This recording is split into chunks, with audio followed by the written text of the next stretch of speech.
beauty of the system is that it is so yeah, well, it's quite possible to prepare for your opponents for the maps and to just develop some specific tactics and try to just surprise them. So if he's able to do that against MMA and his later opponents, then maybe he will be able to get out of the group and advance in the IronSquid tournament. He's of course the underdog here, starting to the right side of the map now on Antigua Shipyard, but his opponent still has to give his all. To the left, we have in blue the Terran player for Team Acer. It is MMA. A quite controversial player recently, but joining a foreign team. Everyone was wondering which one it was going to be. Turns out it's Acer, and MMA definitely a top-notch player that, even though he's not been performing as well as he has shown in the past, he still performs well, and he's definitely not to be underestimated. I don't think anyone's underestimating him in this group. I think he's very much so by far the favorite to get the first place spot in the group. This group to me is really interesting because you mentioned MMA, and I personally think that MMA has a good shot of getting out of the group. At the same time, I personally feel that the first place in the group will go to Nurture, and I wonder how Genius is going to perform. Yeah, that's what I'm really interested in. That's the thing I'm the most curious about as well. So we'll see, because again, Genius not that known for his online play in tournaments, and he's kind of he's definitely the only Protoss in the group. And how he stacks up against these top-notch players will be yet unknown, and how does coLGoswser face Genius as well. Yeah, so the next game that we have, the next best of 3, should be an interesting one as well, but now of course we focus a little bit on the Terran versus Zerg at hand. We have no gas so far for MMA, goes for the barracks first, will most likely start with the command center. Would be surprised to see anything else from him on this map. On Antigua Shipyard, coLGoswser on the other hand is starting things with the hatch first into pool, no surprises here. And now on Antigua Shipyard, we'll have to see what exactly the Zerg player is trying to do. There are several things that you can try to attempt. Usually it's the Zerg who follows it up with one strategy. So either you go for a bit of pressure in the early game. There are several roach rushes that you can execute. There's of course always a roach baneling all in that you can attempt. You can also play that on a little bit different, a little bit more economy based. You can just head into a Linux style where you take 3 bases, you prepare for a Broodlord timing, and defend those bases with Spine Crawlers to make sure the Terran players don't hit your bases with drop play, which is the one thing that Zerg struggle with on this map. 4th base, really hard to defend, drops very effective for Terran, and of course the middle of the map, one of those positions where a sieged up Terran player is very, very hard to defeat. Yeah, that's very true. Recently I noticed that there was a lot of talk and discussion on Reddit about this particular map, and the reason most of it centralized on the watchtower in the middle of the map. And Huck posts a lot of stuff on Twitter, but he said something that was really interesting to me. He said, I think in a few years we're going to look back on this map as the bloodbath of StarCraft 2, Wings of Liberty.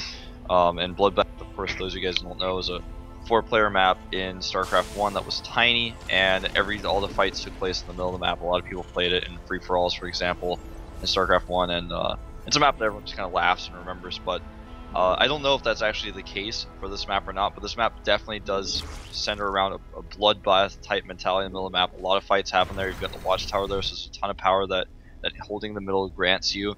You have not only the watchtower, but it's surrounded by a line of sight blockers, so it's hard to break in there. You also have total control over those center bases, which are the only ones you can really easily take, because even as a Terran player, if you take another 4th base far away, then Ling run-bys might be a problem for you. You might have to deal with Mutalisks over there, or, in very rare cases, Overlord drop play. So I think getting in the main base is actually pretty crazy that happened. I was actually really interested in what he wrote, and I don't agree with the points that he raised in every single detail, but I think it would be a really interesting thing to see just 1 or 2 maps that don't have Xel'Naga watchtowers at all in the map pool, and see how the players toy around with them and accept them. Yeah, but I'd be really interested myself as well. Well, right now what we see is actually a Roach one, and the Roach one is with a little bit of a different timing that you usually see a Roach baneling attack. Usually you execute it at 36 harvesters, 35 to 36. With 31 he has 5 less, which is quite significant. He's getting a few additional drones now, which of course uses up more lava, but still this is a timing where he can go for the baneling nest as soon as those roaches are being built. It's definitely still one that he can use, and he has a lot of gas there. So here come the 9 roaches already, and there's the bailingness, the typical roach bailing push that you see on this map every now and then.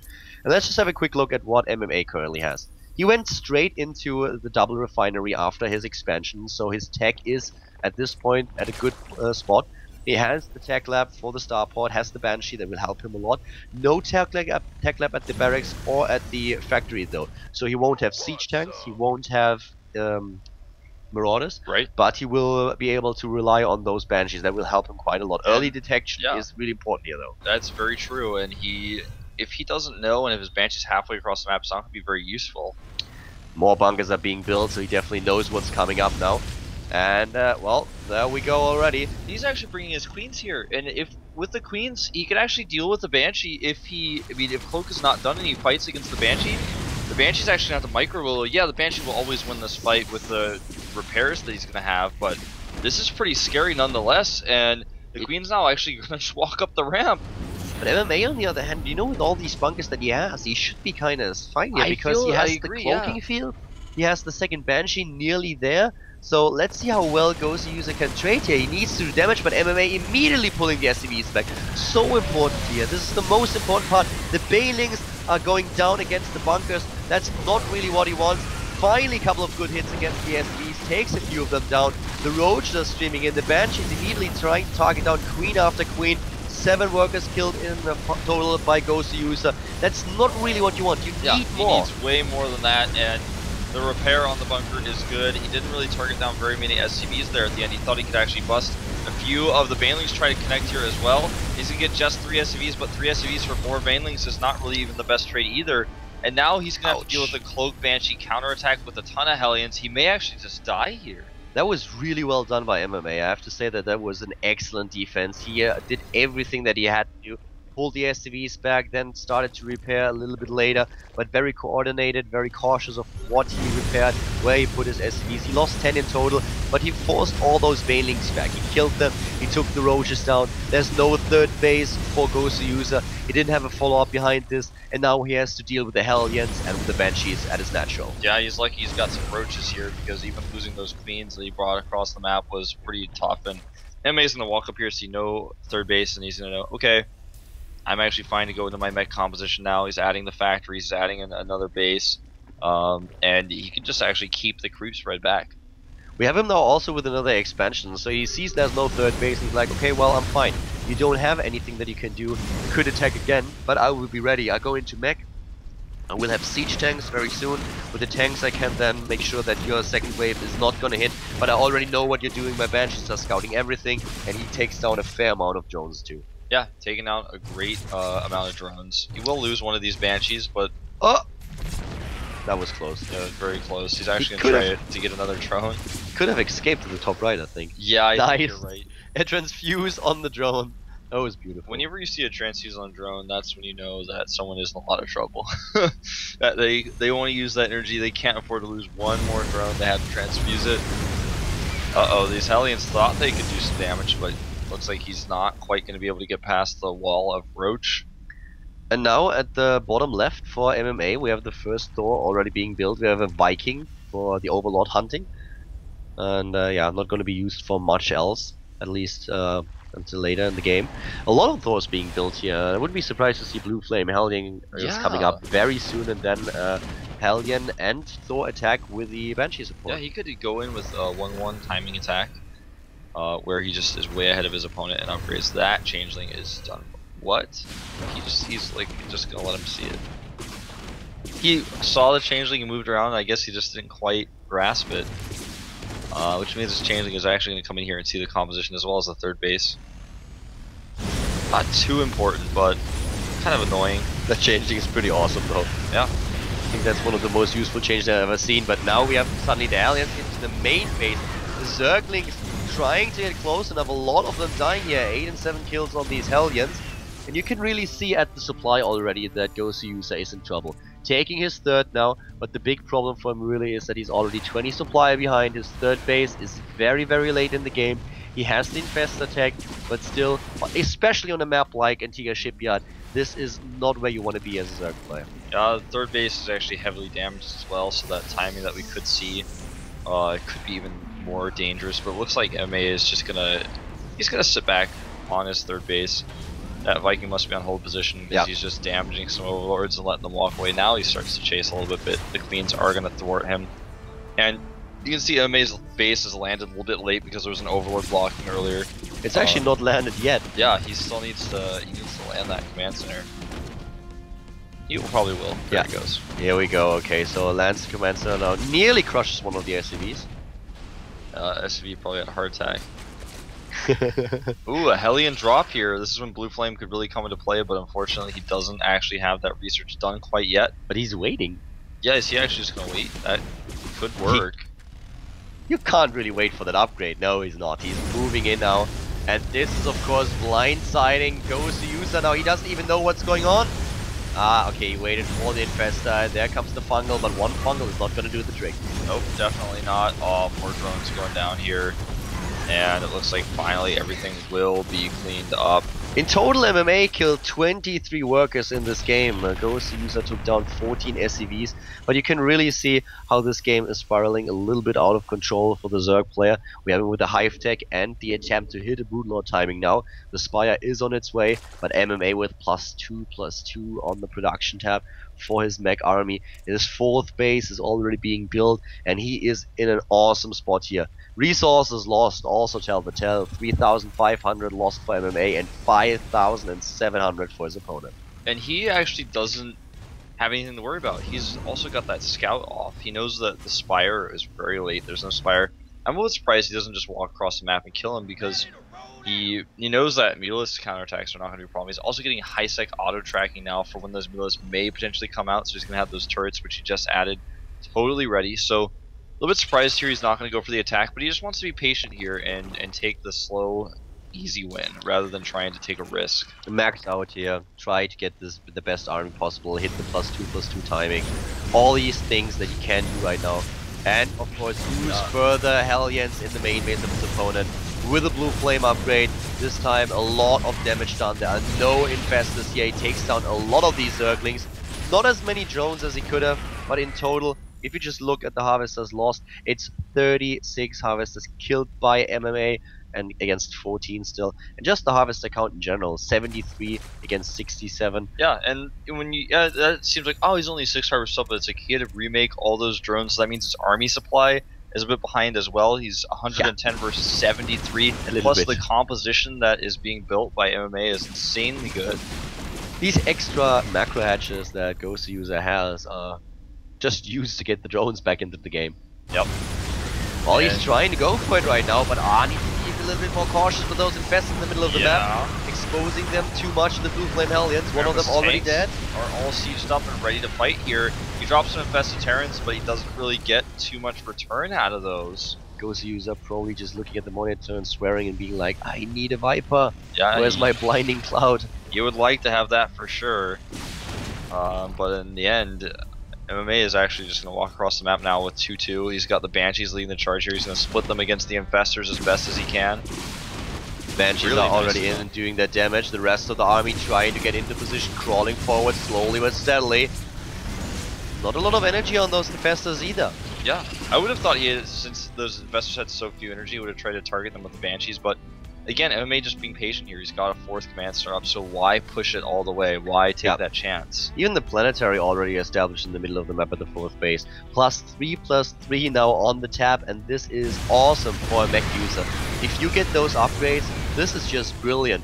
MMA has better upgrades with mech than coLGoswser has with his normal unit composition. Yep. That's saying a lot. And the Infestor's starting to build up their energy again slowly but surely, but he still only has 7 of them, a few more popping out right now. He's trying to get the first Broodlords out. One Broodlord is morphing at this moment in time, but MMA is already adding 3 starports to be prepared for this. He just has the money to do it without a problem at all. Both of them are about to be maxed out, but the bank is better for MMA. And you can really see that he wants to play this patient. He moves back again, but those Banshees, they are really getting annoying. One of them already with 12 kills, moving in, taking down Queens, trying to slow down the production. Oh, trying to snipe the Greater Spire here. That is really brave. Actually, I missed That's fungal. ambitious. That is really ambitious. He gets a second fungal here, but yeah, I don't think that was the right choice to go for the Greater Spire. Yeah. What's the odds to actually take down the Greater Spire? But at least it was a positional success. He was able to draw the forces of coLGoswser to the top right. So now he could open those rocks at the third base, can take the high ground. Yep, sieging up all his tanks. Those roaches infestors better get out. They do. Vegetarans try to buy some time. They are a little bit successful in that. MMA with not a lot of Vikings since he maxed out too soon. He was not able to make Vikings even after he scaled the Broodlords. He's actually going to have to lose units here before he can actually really start the Viking production. Now he's starting at 5 at a time being made. And MMA now also has additional bases. Top left, bottom right, he's expanding all over the place. We have him still in the same supply as coLGoswser, who has a lot of minerals backed up, but is lacking gas. And MMA is losing quite a bit here. As Wolf pointed out, he does not really have the anti-air at the battle itself. He should maybe just start to focus down the hatch, and that's exactly what he does now. The base is gone, coLGoswser down to 2 mining bases. Yep. And these siege tanks not too useful against the Broodlords. He's going to want to pull them out. You know, MMA finds himself down in supply, but since he's got this insane economy, he can just remax it. Wants to be a little more careful with that brave Viking. Yeah, that Viking. That brave but stupid, you know. A kamikaze Viking. Yeah. Hoping the explosion of him dying would actually do some damage, but coLGoswser actually now is occupying the center of the expansion, and MMA has a good bank, but it's not perfect. And oh, that funnel not only hits the Vikings, but gets a few SCVs as well. Uh-oh. That got a lot of SCVs. Oh, MMA's and in another trouble, one. Man, he's gonna lose a lot here. Oh wow. Ouch. MMA actually may be on a fast track to losing this game suddenly. That definitely spiraled out of control there. He looked completely fine. Those extra bases, top left, bottom right, no mining there though. He established everything, he had everything in position, and then he lost his entire army because of the lack of Vikings that he had. So I don't know.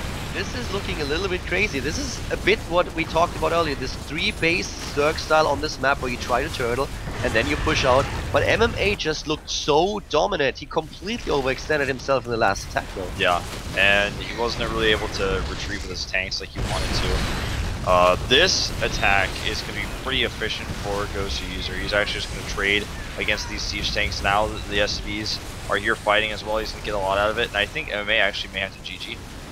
I can't believe this is happening. Yeah, it's kind of a bit shocking. You know, the position he was in with his upgrades. He's on 3-3.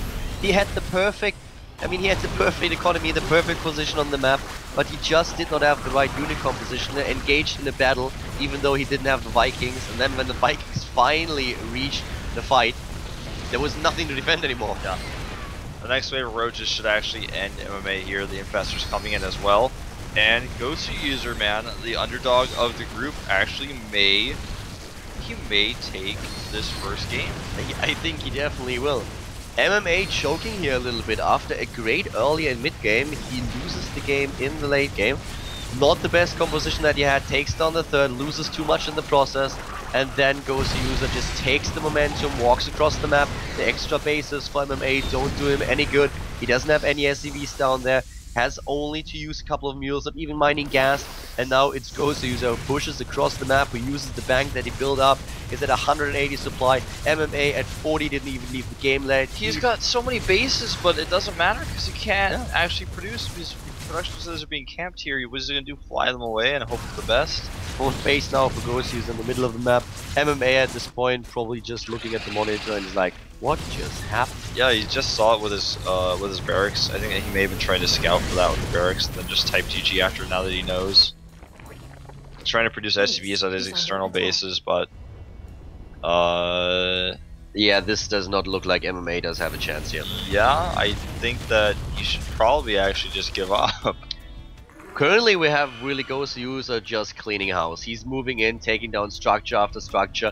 He even produces a few mutalisks because he wants to chase down those buildings that are floating on top of the abyss. And I'm not quite sure why MMA stays in the game, to be completely honest with you, because he has to realize with everything that he sees, with those roaches that attack the base at the bottom right now, that there is just no chance for him to take this game anymore. Yeah, He's I mean, down to 32 supply, and he sees those roach the forces. roaches are not going to kill his planetary necessarily, but you can just go behind and kill the SVs, and you can just make like 3 broodlords, and Yeah. then the broodlords will definitely kill the bases. And he knows about the extra base of his opponent in the middle of the map. Here we go. Infestor power. He's actually picking his SCVs up in a medevac to try to save them. MMA is crazy. He's like, no, this is my game. MMA, you just gotta let it go, dude. You overextend that fight, you're gonna lose it. It was a great game by him up to this point. It was really well done. He controlled every single aspect of it. But then the wrong composition at the wrong time, and he loses the match. So that must be really disappointing for him. He looked like he would win this game 100%, and I think coLGoswser is probably as surprised as MMA is. Yeah. Just a few meterlists being made here to actually kill flying buildings. There and there it it is. is. GG. GG.